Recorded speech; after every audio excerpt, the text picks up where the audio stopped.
Agirre Lehendakari zenterren egon naiz, dela gizarte berrikuntzako laborategi bat. Eta bertan egiten dutena da kultura oinarrian hartuz, garapen jasangarri baten proiektuak egin. Eta ni egon naizena da proiektu ezberdinetan laguntzen, adibidez elkarrizketak egiten gero narratibak sortzeko, pertsonen narratibak sortzeko.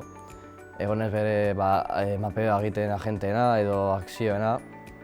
Eta gero hori guztiekin egiten dena da ikerketa bat ze akzio inpultsatu behar diren nazioartea garatzeko.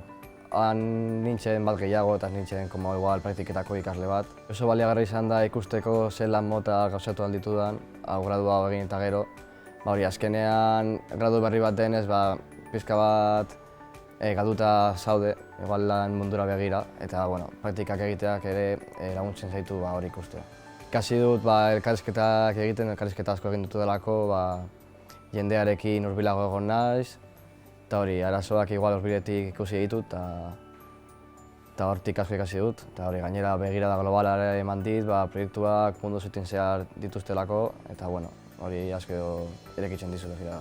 Adibidez egon naiz REDS proiektuan dela herriko despoblazioena, eta adibidez egon naiz Txeran eta Benta del Moron lan egiten, eta bertan egin dut elkarrizketak jendearekin, ikusteko zelan egin alden jende gehiago jatea herrietara, eta ODS-ak ere oinarrian hartuz, garapen jasangarrirako helburuak. Eta horrekin akzio ezberdinak gauzatu ditugu, eta hori egin dugu lurraldean.